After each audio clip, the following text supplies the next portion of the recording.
Good morning, gentlemen. We are back here at Manhood 401, here at Manhood University.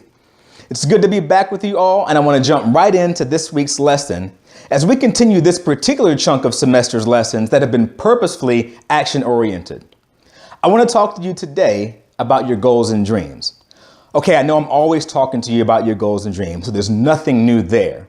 But indulge me a little because I need to hand you a few scenarios that will help this lesson hit home.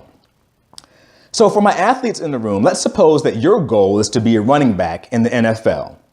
Now, to understand the magnitude of this goal, you first need to know some stats.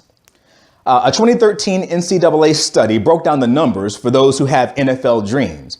And they reported that of just over 1 million teens playing high school football, about 6.5% will actually get to play college ball.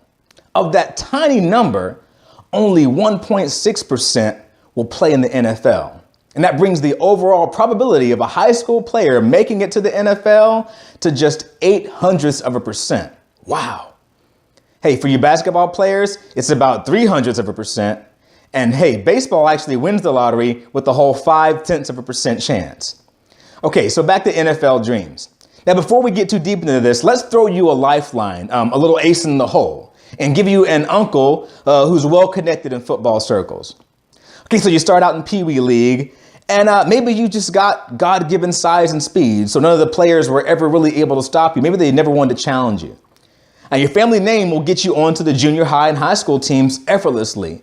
And while your play's not impressive, you got that uncle who knows people. Look, college scouts didn't even want to look at you until your uncle made a phone call, and next thing you know, almost out of nowhere, you get offered a scholarship. Now, you like the party life in college and practice and academics really aren't your thing, but somehow you're in the NFL draft. Well, your dreams come true. Flash forward to your first NFL game and you get knocked on your rear end every time you get the ball. No one's afraid of you. Hey, haven't these guys heard of you? Don't they know who you are? After your disgraceful performance, though, it's pretty clear you're not meant for the NFL, and to cut their losses, your team is actually willing to buy you out of your contract. Okay, so for my academics in the room, let's say that you want to earn your Doctor of Philosophy as a Rhodes Scholar.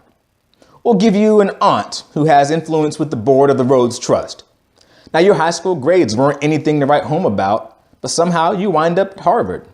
You end up on academic probation more times than you should, but somehow your professors don't mind accepting late work and excusing your oversleeping.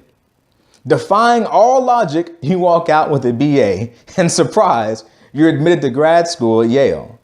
And at any time at Yale, when things aren't going well in the master's program, there always seems to be a last-minute change of heart. And though your university doesn't even want to consider you as a Rhodes applicant, the next thing you know, you're on a plane to Oxford. But you get there, and within 2 months, you find that you can't handle the coursework. And your professors and you want to see you on the first plane out of England. Okay, so have you ever been stressed out?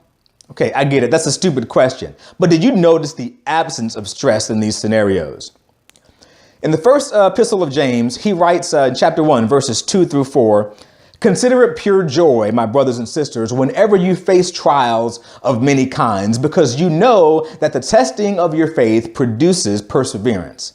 Let perseverance finish its work so that you may be mature and complete, not lacking anything."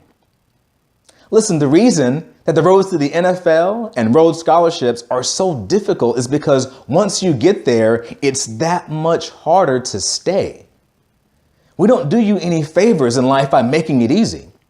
You may not know this, but when our country trains military members, they purposefully add high stress to the environment. And it's not so they can have a little fun at the trainee's expense. No, it's so those recruits will know for themselves that they have it in them to succeed.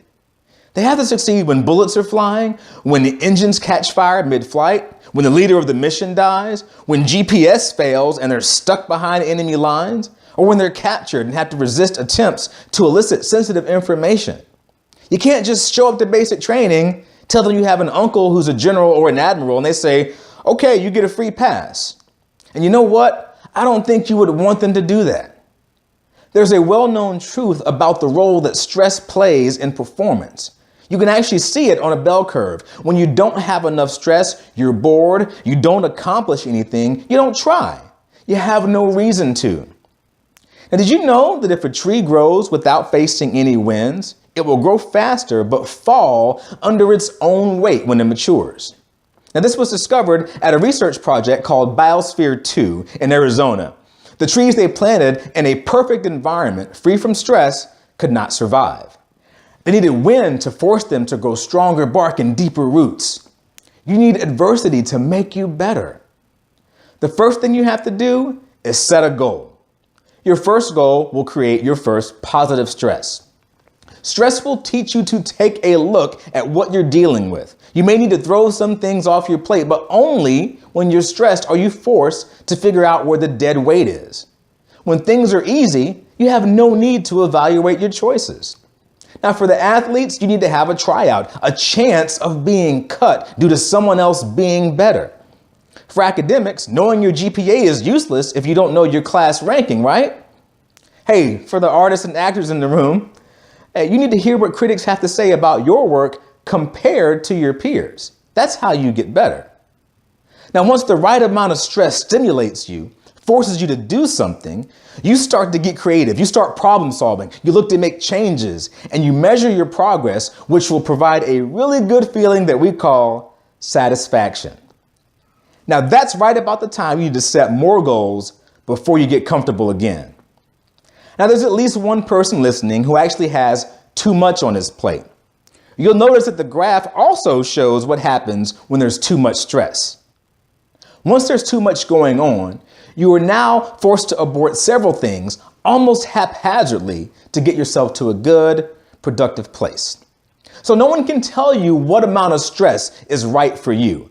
But next time you feel yourself running from the difficult choices, remember that you won't really know what you're made of until you step out on faith and actually let the test come.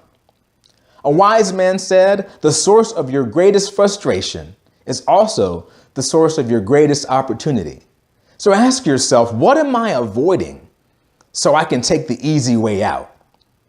There are legitimate paths of least resistance in life, but you owe it to yourself to let life prepare you and trust that God is taking you through it, not leaving you in it. Short lesson today, fellas. Hey, use this week to complain a little less about the problems you're facing and allow those stressors to wake up the creative leader in you. Solve a problem, invent a new way of doing things, or change how you approach situations. How you handle that stress will absolutely be used in the next level. But you have to decide if you want the next level first. Thanks for tuning in. I will see you all back here next week. God bless you, gentlemen.